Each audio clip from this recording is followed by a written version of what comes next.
Exclusive: Microsoft responded quietly after detecting secret database hack in 2013. Reuters, Microsoft Corp's secret internal database for tracking bugs in its own software was broken into by a highly sophisticated hacking group more than 4 years ago, according to 5 former employees, in only the second known breach of such a corporate database. The company did not disclose the extent of the attack to the public or its customers after its discovery in 2013, but the 5 former employees described it to Reuters in separate interviews. Microsoft declined to discuss the incident. The database contained descriptions of critical and unfixed vulnerabilities in some of the most widely used software in the world, including the Windows operating system. Spies for governments around the globe and other hackers covet such information because it shows them how to create tools for electronic break-ins. The Microsoft flaws were fixed likely within months of the hack, according to the former employees. Yet speaking out for the first time, these former employees as well as U.S. officials informed of the breach by Reuters said it alarmed them because the hackers could have used the data at the time to mount attacks elsewhere, spreading their reach into government and corporate networks. Bad guys with inside access to that information would literally have a skeleton key for hundreds of millions of computers around the world, said Eric Rosenbach, who was U.S. Deputy Assistant Secretary of Defense for Cyber at the time. Companies of all stripes now are ramping up efforts to find and fix bugs in their software amid a wave of damaging hacking attacks. Many firms, including Microsoft, pay security researchers and hackers bounties for information about flaws, increasing the flow of bug data and rendering efforts to secure the material more urgent than ever. In an email responding to questions from Reuters, Microsoft said, "Our security teams actively monitor cyber threats to help us prioritize and take appropriate action to keep customers protected." Sometime after learning of the attack, Microsoft went back and looked at breaches of other organizations around then, the 5 ex-employees said. It found no evidence that the stolen information had been used in those breaches. 2 current employees said the company stands by that assessment. 3 of the former employees assert the study had too little data to be conclusive. Microsoft tightened up security after the breach, the former employees said, walling the database off from the corporate network and requiring 2 authentications for access. The dangers posed by information on such software vulnerabilities became a matter of broad public debate this year, after a national security agency stockpile of hacking tools was stolen, published and then used in the destructive WannaCry attacks against UK hospitals and other facilities.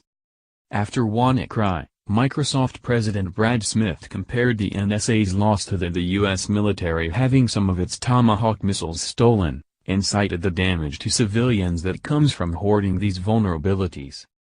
Only one breach of a big database from a software company has been disclosed.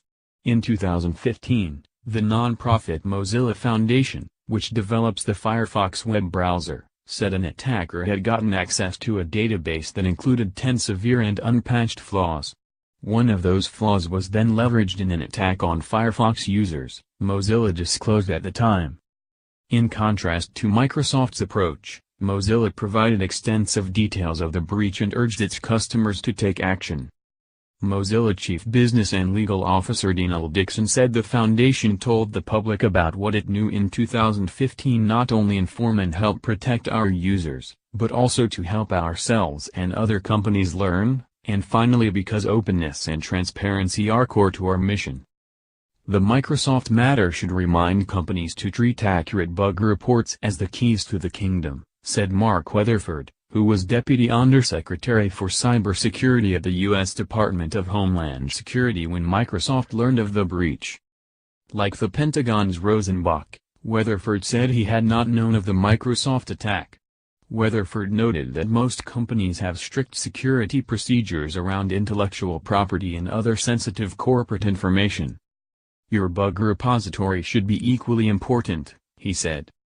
Microsoft discovered the database breach in early 2013 after a highly skilled hacking group broke into computers at a number of major tech companies, including Apple Incorporated, Facebook Incorporated and Twitter Incorporated. The group, variously called MoRFO, Butterfly and Wild Neutron by security researchers elsewhere, exploited a flaw in the Java programming language to penetrate employees' Apple Macintosh computers and then move to company networks. The group remains active as one of the most proficient and mysterious hacking groups known to be in operation, according to security researchers. Experts can't agree about whether it is backed by a national government, let alone which one. More than a week after stories about the breaches first appeared in 2013, Microsoft published a brief statement that portrayed its own break-in as limited and made no reference to the bug database. As reported by Facebook and Apple, Microsoft can confirm that we also recently experienced a similar security intrusion, the company said on February 22, 2013. We found a small number of computers, including some in our Mac business unit, that were infected by malicious software using techniques similar to those documented by other organizations. We have no evidence of customer data being affected, and our investigation is ongoing. Inside the company, alarm spread as officials realized the database for tracking patches had been compromised, according to the 5 former security employees. They said the database was poorly protected, with access possible via little more than a password. Concerns that hackers were using stolen bugs to conduct new attacks prompted Microsoft to compare the timing of those breaches with when the flaws had entered the database and when they were patched, according to the 5 former employees. These people said the study concluded that even though the bugs in the database were used in ensuing hacking attacks, the perpetrators could have gotten the information elsewhere. That finding helped justify Microsoft's decision not to disclose the breach, the former employees said, and in many cases patches already had been released to its customers. 3 of the 5 former employees Reuters spoke with said the study could not rule out stolen bugs having been used in follow-on attacks. They absolutely discovered that bugs had been taken, said one. Whether or not those bugs were in use, I don't think they did a very thorough job of discovering. That's partly because Microsoft relied on automated reports from software crashes to tell when attacks started showing up. The problem with this approach, some security experts say, is that most sophisticated attacks do not cause crashes, and the most targeted machines, such as those with sensitive government information, are the least likely to allow automated reporting. Editing by Jonathan Weber and Edward Tobin.